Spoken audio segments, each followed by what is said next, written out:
Halo teman-teman, kita ketemu lagi. Di kesempatan kali ini saya akan menjelaskan tutorial mengenai dasar-dasar Laravel. Saat video ini dibuat, Laravel terakhir adalah versi 9. Dan kita juga akan menggunakan versi 9 untuk tutorial kali ini. Bagi yang belum tahu, Laravel itu adalah MVC yang menggunakan PHP sebagai bahasa pemrogramannya. MVC lain selain Laravel itu ada CodeIgniter, ada YII, ada Symfony, ada Falcon, dan sebagainya. Nah, MVC sendiri adalah kependekan dari model View Controller. Nanti kita akan mengenal ketika kita praktik langsung menggunakan Laravel. Jadi intinya, keunggulan dari MVC itu yang pertama adalah kecepatan development, terutama ketika kita bekerja di dalam sebuah tim. Pembagian pekerjaannya nanti akan lebih mudah dan lebih rapi jika kita menggunakan MVC ini. Kemudian ketika kita harus memodifikasi kode yang sudah dibuat, jika menggunakan MVC ini itu akan lebih cepat. Karena kita tahu bagian mana yang harus diubah, dan kita bisa mengubah bagian itu tanpa perlu mengubah bagian lainnya. Oke, kita akan langsung install Laravelnya. Tapi sebelum itu ada 3 hal yang wajib teman-teman punya, yaitu web server, composer, dan kode editor. Kalau misalkan teman-teman belum ada salah satunya, silahkan tonton dulu di video ini. Di video ini teman-teman akan dijelaskan bagaimana cara install XMPP, kemudian composer, dan terakhir kode editor. Nah, untuk kode editornya, yang akan digunakan di video ini adalah Visual Studio Code. Kalau teman-teman mau pakai kode editor lain, silahkan aja. Tapi kalau mau sama seperti saya, silahkan install Visual Studio Code, yang juga dijelaskan di video ini. Setelah itu, silahkan teman-teman siapkan satu buah folder tempat menampung si Laravelnya nanti. Di sini saya tempatkan di D dataku course kampus biner.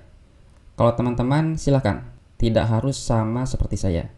Nah, setelah itu masih dalam keadaan terbuka si Windows Explorer-nya, klik di sini, lalu ketikkan cmd, enter. Nah, akan keluar seperti ini, lalu ketikkan composer, create project, Laravel,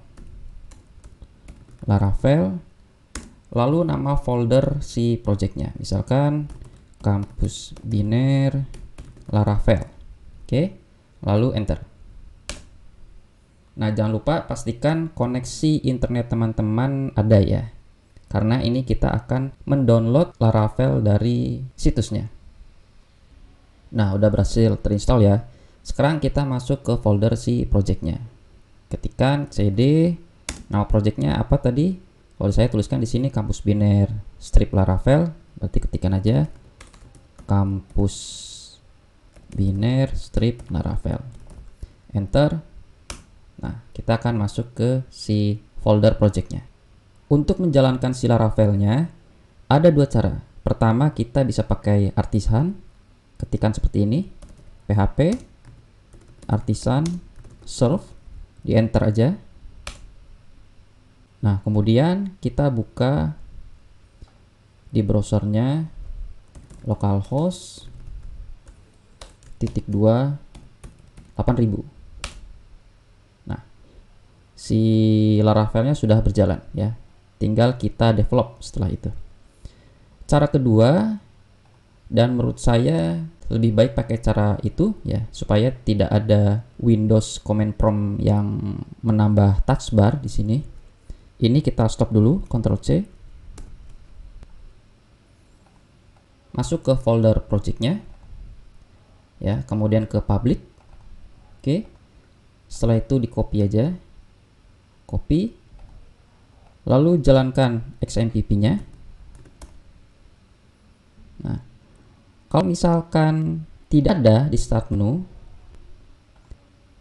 teman-teman bisa masuk ke tempat di mana XMPP itu install.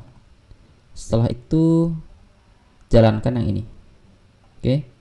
Setelah itu masuk ke config. Masuk ke sini. Kemudian scroll ke bawah, Nah, silakan teman-teman ganti yang ada tulisan dokumen root dan directory ya. Di sini saya ubah. Kemudian ganti garis miringnya dengan garis miring yang kebalikannya.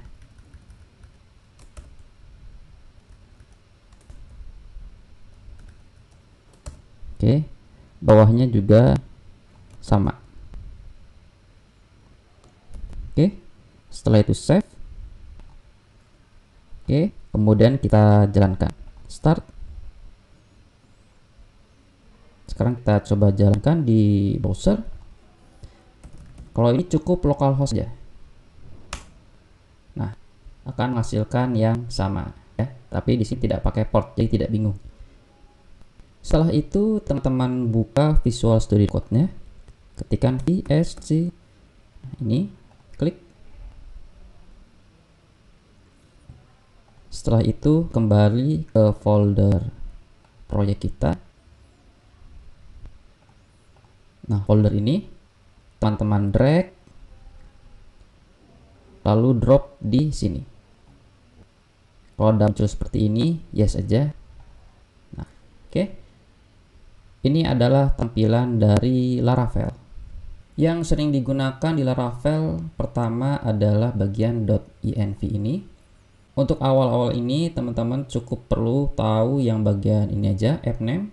Ini untuk menyimpan nama aplikasinya, kemudian URL-nya. Nanti ketika misalkan dipublish dengan nama www.kampusbiner.com misalkan, nah di sini ditulis http://www.kampusbiner.com gitu.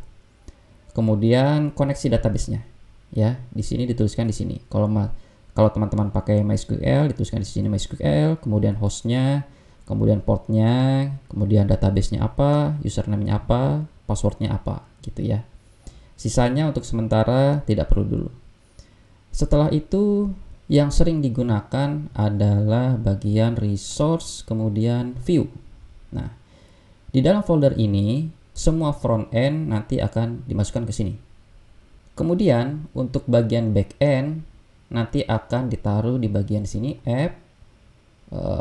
Pertama bagian controller ya. Jadi pemrosesan di backend intinya ada di sini. Sedangkan untuk database itu akan didefinisikannya di bagian model. Jadi model ini adalah virtualisasi dari tabel di database. Misalkan user.php sini, ini berarti adalah tabel user yang ada di database MySQL. Setelah itu ada bagian roots. Di sini untuk awal-awal teman-teman cukup mengenal yang bagian roots web di sini. Jadi di sini nanti akan dijelaskan ketika kita mengakses misalkan kampusbiner.com /ABC. Itu akan diarahkan ke controller yang mana untuk diproses. Nah, itu pengarahannya dari link ke controller itu di setnya di sini. Nah, kan kita sudah mengenal MVC ya. MVC itu yang mana sih sebenarnya? Nah, model itu yang bagian sini. Ya, ada di dalam sini. MV, view. Nah, view-nya itu adalah yang di bagian sini. Ya. Kemudian MVC isinya controller ya. Controller ditaruh di bagian folder controller ini. Nah, ini adalah salah satu contoh website yang telah selesai dibuat, di mana pembuatannya menggunakan framework Laravel. Nah, jadi kira-kira nanti source code-nya seperti ini nih. Ya. Ini di bagian web.php, semua URL nanti diaturnya di sini. Kita lihat, misalkan URL ini ya, itu hanya bisa diakses oleh admin dan publisher. Kalau misalkan bukan admin dan publisher, maka dia tidak bisa mengakses. Jadi perlu login dulu nih maksudnya. Setelah itu URL ini nanti akan diproses oleh controller yang ini, fungsi yang ini gitu. Terus kemudian yang URL ini ya, itu hanya bisa diakses oleh orang yang login sebagai klien. Nah, nanti akan diproses oleh controller yang ini, fungsi yang ini gitu. Nanti controllernya ya, kita bisa lihat di sini. Nah, ini controllernya nih. Nah, fungsi yang mana nanti untuk yang memprosesnya. Kemudian Laravel juga banyak fungsi-fungsi bawaan. Misalkan aja validator nih. kita pengen ngecek orang itu menginput emailnya benar atau salah nih formatnya. Nah, itu bisa pakai kelas si validator ini, ya. Nah, terus ketika kita akan menginput ke database, itu juga lebih singkat. Lihat, misalkan nama tabelnya tabel user ya, dipanggil aja nih model si user, ini ya. Ini kelas model si user. Kemudian tinggal ketikkan create, kemudian data yang diinput. Di sini dimasukkan ke kolom name, nilainya ini, dimasukkan ke kolom email, nilainya ini gitu. Jadi lebih singkat gitu. Terus kemudian user ini mau kita set role-nya sebagai publisher. Tinggal user, assign role, publisher. Gitu. Jadi nggak susah.